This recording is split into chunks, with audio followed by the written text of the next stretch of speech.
Bismillahirrahmanirrahim. Assalamualaikum warahmatullahi wabarakatuh. Selamat petang kepada semua rakan serta follower di page FTR Bidadari Solution. Okey, apa khabar anda semua hari ini? Soleh doakan agar semuanya dalam keadaan sihat walafiat, sentiasa diberikan kemudahan dan kelancaran dalam setiap urusan yang kalian lakukan kerana Allah Ta'ala. InsyaAllah. Okey, boleh tolong share dan kongsikan Soleh punya link page live pada petang ini supaya lebih ramai orang yang akan dapat manfaat daripada perkongsian ilmu pada hari ini, insya-Allah. Hai, waalaikumsalam Kak Mas. Hai Kak Mila. Okey, tajuk hari ni di tajuk yang ke-39, tajuk hari ni adalah kehebatan daripada baginda Rasulullah sallallahu alaihi wasallam yang kita nak contohi. Apakah ia? Soleh akan kongsikan sebentar lagi selepas kita berselawat dan juga berdoa seperti kebiasaan. Semoga Allah memberkati majlis ilmu kita pada petang ini, insya-Allah. Allahumma salli ala Sayyidina Muhammad wa ala alihi Muhammad. Allahumma salli ala Sayyidina Muhammad wa ala alihi Muhammad. Allahumma salli ala Sayyidina Muhammad wa ala alihi Muhammad. Bismillahirrahmanirrahim. Allahumma aftah alaina hikmataka wa ansyur alaina min khazaini rahmatika ya arhamar rahimin. Rabbi syrahli sadri wa yassirli amri wahlul 'uqdatan min lisani yafqahu qawli. Amin ya Allah ya Mujib. Okey, tajuk hari ini adalah menghayati kehebatan baginda Rasulullah sallallahu alaihi wasallam. Apakah antara kehebatan yang boleh kita contohi dan teladani sepanjang hayat kita ni? Okey, yang pertama yang boleh kita contohi adalah semangat dan kewibawaan daripada Rasulullah sallallahu alaihi wasallam yang tak pernah bercakap kotor langsung, yang tak pernah bercakap negatif langsung. Sebabnya Rasulullah ni seorang yang maksum. Rasulullah ni terpelihara daripada melakukan dosa besar dan dosa kecil. Kerana ada satu peristiwa sebelum ini, baginda Rasulullah telah dicuci hatinya oleh malaikat Jibril. Sebab itulah Rasulullah seorang yang maksum. Rasulullah tak buat dosa. Rasulullah sentiasa menjaga percakapannya. Rasulullah sentiasa menunjukkan akhlak-akhlak serta peribadi yang baik kepada orang sekeliling. Walaupun orang benci baginda, walaupun orang tak suka dengan baginda, musuh-musuh ramai yang tak suka dengan baginda Rasulullah, namun Rasulullah tak pernah langsung menarik muka, Rasulullah tak pernah membalas. Rasulullah mendoakan kepada mereka supaya diberikan hidayah dan supaya mereka bertaubat daripada dosa-dosa yang lalu. Inilah peribadi baginda Rasulullah sallallahu alaihi wasallam. Rasulullah sangat bersih hatinya. Rasulullah sentiasa mengajak kepada kebaikan dan mencegah kemungkaran, amar makruf dan nahi mungkar. So inilah contoh yang kita nak teladani. Bukannya pada zaman sekarang ni saling bermusuhan, saling berdebat, saling nak menang sahaja, sehingga kan tak fikir dah mana silaturahim, mana orang Islam, mana orang bukan Islam, sampaikan kita bermusuh-musuhan, sampai kita melontarkan kata-kata yang tersentap dekat hati, yang tak elok di pendengaran kita ni. So jaga kata-kata kita, jaga penulisan kita. Jangan sampai kita menghentam sehingga mengaibkan serta membawa dosa kepada diri kita. Na'udzubillah min zalik. Sebab tu contohilah, teladanilah daripada sikap serta peribadi Rasulullah yang sentiasa memaafkan. Rasulullah tak pernah berdendam walaupun dibaling dengan batu, dibaling dengan najis. Rasulullah sentiasa sabar. Rasulullah tak pernah membalas. Rasulullah malah mendoakan.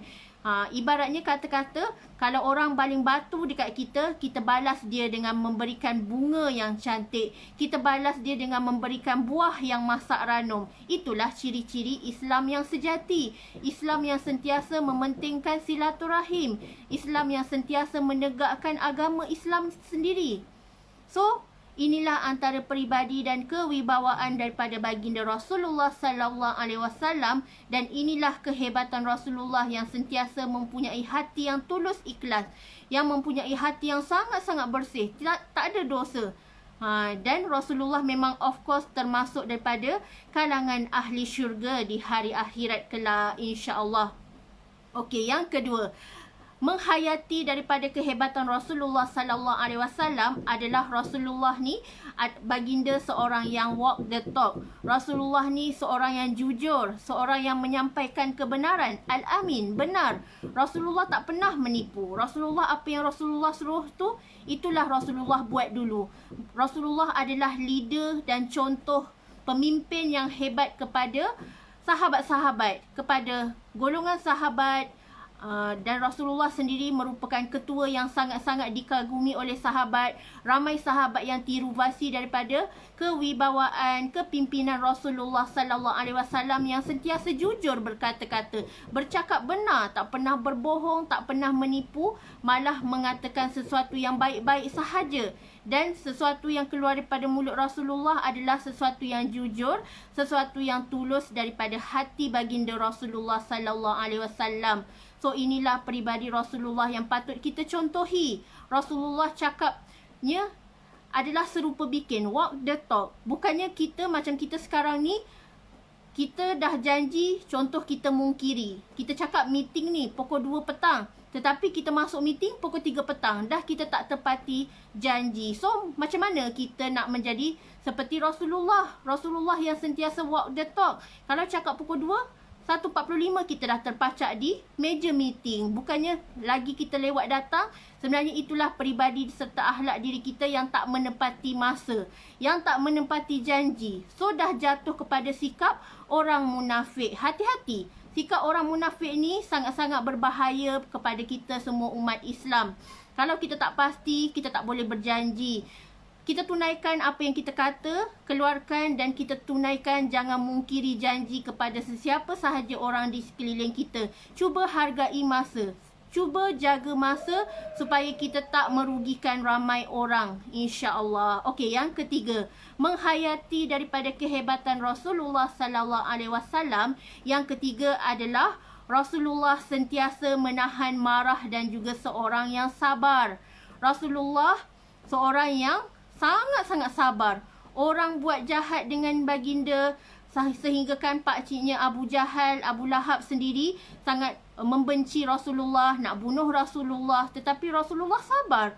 Rasulullah malah mendoakan semoga bapa saudaranya itu kembali ke pangkal jalan, kembali bertaubat. Namun disitulah Allah tu maha adil. Sebab tu diciptakan neraka dan syurga. Neraka adalah tempat kepada orang yang ingkar dan serta memusuhi Islam. Tetapi syurga adalah insan yang berhati mulia, yang beriman dan beramal soleh. So kita nak pilih mana, syurga atau neraka? Kalau nak pilih syurga, contohi akhlak Rasulullah. Jangan kita melakukan perkara yang terkutuk. Jangan kita melakukan perkara kemungkaran. Jangan kita mendekati sifat-sifat orang munafik. Cuba jadi seperti Rasulullah, mencontohi akhlak serta peribadi baginda yang sangat-sangat mulia, insya-Allah. Okey, yang keempat, menghayati kehebatan daripada Rasulullah sallallahu alaihi wasallam. Rasulullah seorang ahli ibadah. Rasulullah seorang yang kuat beribadah dan seorang yang alim, seorang yang warak. Tak pernah satu malam baginda Rasulullah tak pernah bangun untuk melakukan solat sunat. Sentiasa baginda bangun untuk mengerjakan solat sunat, bangun tengah malam sehingga bengkak-bengkak kaki. So kita sedap melayan tidur, kita sedap melayan kita punya mimpi. Tetapi Rasulullah seorang yang kuat beribadah.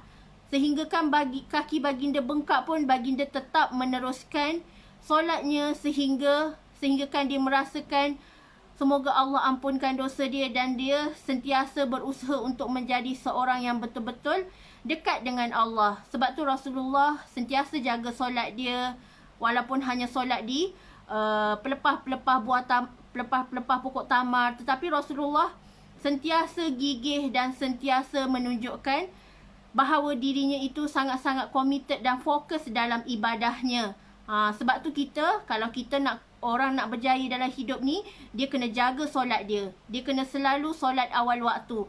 Kena selalu perbanyakkan solat sunat. Contoh sehari ni kita baru buat baru nak berjinak-jinak buat solat sunat duha dua rakaat kan. And then kita tengok, kita istiqamah. Seminggu ni istiqamah tak buat 2 rakaat solat duha. Kalau istiqamah, insya-Allah minggu depan kita upkan lagi. Kita istiqamah pula buat 4 rakaat solat sunat duha. So itulah ciri-ciri orang Islam. Sentiasa istiqamah, sentiasa konsisten, sentiasa upgrade, sentiasa improve, nak buat lebih baik, nak buat lebih baik lagi daripada semalam. Contoh semalam tak pernah nak zikir sampai 1000, tetapi alhamdulillah Allah izinkan untuk kita sentiasa berzikir lebih dan sampai tak dikira-kira berpuluh-puluh ribu kita berzikir satu hari. Subhanallah. Dan inilah contoh Rasulullah sallallahu alaihi wasallam. Orang yang ahli ibadah ni sentiasa dekat dengan Allah, sentiasa terjamin masuk syurga. So kalau kita nak masuk syurga, contohi Rasulullah, sentiasa jaga solat, sentiasa berqiyamul, sentiasa buat tahajud. InsyaAllah kita nak memiliki hati dan jiwa yang sentiasa bersih, dekat dengan Allah. Cuci ia dengan amalan-amalan yang boleh mendekatkan diri kita dengan Allah. Seperti contoh tadi, buat solat sunat, berzikir, selawat, istighfar, mengaji, puasa. InsyaAllah semua tu sangat-sangat bermanfaat dalam kehidupan kita, insya-Allah. Okey, yang seterusnya. Yang kelima, menghayati daripada kehebatan Rasulullah sallallahu alaihi wasallam. Rasulullah dia melahirkan pelapis-pelapis di bawahnya, di mana para sahabat seperti Saidina Umar, Saidina Ali, Saidina Osman, Saidina Abu Bakar adalah 4 orang pelapis di bawah Rasulullah, di mana selepas kewafatan Rasulullah, Rasulullah dah ada leader yang hebat. Rasulullah dah ada kepimpinan yang dapat meneruskan serta menyambung perjuangan dakwah Rasulullah. Sebabnya Rasulullah dah train, Rasulullah dah latih serta didik bakal-bakal leader yang akan menggantikan tempatnya andai baginda wafat. Dan sememangnya memang telah terbukti sahabat-sahabat baginda yang 4 orang tu sangat-sangat berwibawa, mencontohi akhlak Rasulullah. Dan macam kita lah, kalau kita berdakwah ni, ada tak anak-anak tim kita yang mencontohi sikap leader yang telah berjaya? Kalau kita nak tengok seseorang leader tu adakah dia berjaya atau tidak, adalah di mana seorang leader akan menghasilkan anak-anak tim yang berjaya sama, bukan leader berjaya seorang-seorang. Bukannya leader selfish, berjaya meninggalkan anak tim, tetapi dia tarik sama, berkembang sama-sama, grow together, dan sentiasa support antara satu sama lain, bukannya saling mementingkan diri. Orang yang nak berjaya ni memang kena sentiasa berjemaah. Kita lihatlah daripada kepimpinan Rasulullah sallallahu alaihi wasallam, baginda Rasulullah sentiasa berjemaah. Berjemaah, ada dia punya key leaders, ada dia punya pelapis, di mana para sahabat menyambung perjuangan Rasulullah. Saidina Ali, Saidina Osman, Saidina Abu Bakar, Saidina Umar, semua tu sangat-sangat mengagumkan dan sangat-sangat mencontohi akhlak Rasulullah sallallahu alaihi wasallam. Betapa hebatnya Rasulullah mampu melahirkan leader di bawah baginda. Itulah sebabnya Islam berkembang sampai hari ni. Kita sentiasa ada pelapis, sentiasa ada insan yang memperjuangkan agama Islam. Contohnya macam zaman sekarang, Ustaz Abid Liu menunjukkan bahawa beliau sentiasa membantu orang Islam, tak kira bangsa, sentiasa berkorban. Sebab itu orang Islam kena jadi kaya raya, supaya kaya raya jutawannya tu boleh bantu lebih ramai orang yang memerlukan. Kita tengok sahaja Ustaz Abid Liu sangat-sangat menginspirasikan.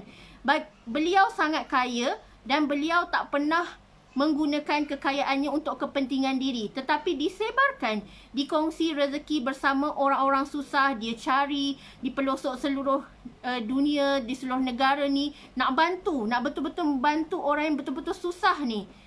So kita contohi daripada Ustaz Abid Liu. Okey, yang terakhir, poin yang terakhir pada hari ini Solehah nak share dengan anda, menghayati kehebatan Rasulullah sallallahu alaihi wasallam adalah Rasulullah sentiasa berkorban tenaga, jiwa dan juga harta demi Islam. Kita tengok Rasulullah keluar berperang, mengorbankan harta-harta hanyalah untuk Islam tu berkembang di seluruh pelosok dunia. Sebab tu Islam masih bertahan di muka bumi ini sampai hari ini kerana kita ada perjuangan Rasulullah yang sentiasa berkorban. Berkorban nyawa, berkorban tenaga, berkorban wang ringgit, harta dan sebagainya. Sehingga kan isteri baginda pun Siti Khadijah Khuwailid mengorbankan semua harta perniagaannya sebab Siti Khadijah merupakan seorang usahawan pada zaman Rasulullah yang sangat-sangat berjaya. Tetapi kerana nak mengembangkan Islam, beliau sangat-sangat mengorbankan hartanya demi orang Islam dan demi untuk menarik Islam kepada seluruh dunia ni lebih berkembang dengan pesatnya, insya-Allah. So, adakah kita pada hari ini sanggup berkorban? Sanggup berkorban masa, menuntut ilmu, sanggup berkorban tenaga, ajak-ajak anak tim, semua belajar bersama-sama, sanggup korban duit, masuk kelas itu ini, semata-mata nak menjadi manusia yang bermanfaat. Kalau itu ada dalam ciri-ciri dalam diri kita, insya-Allah kita boleh mencontohi perjuangan Rasulullah, dapat sikit pun jadilah, insya-Allah.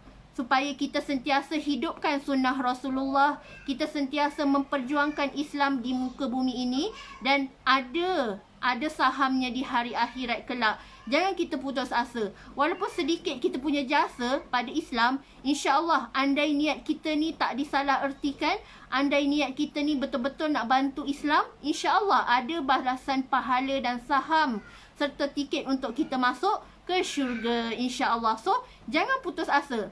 Dalam dakwah, dalam menyebarkan kebaikan, kita berpesan-pesan ke arah kebaikan dan mencegah kemungkaran, insya-Allah.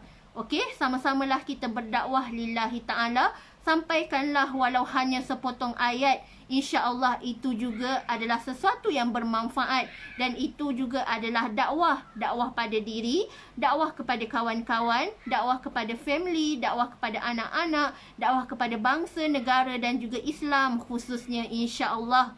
Okey, wabillahi taufiq wa hidayah. Wassalamualaikum warahmatullahi wabarakatuh.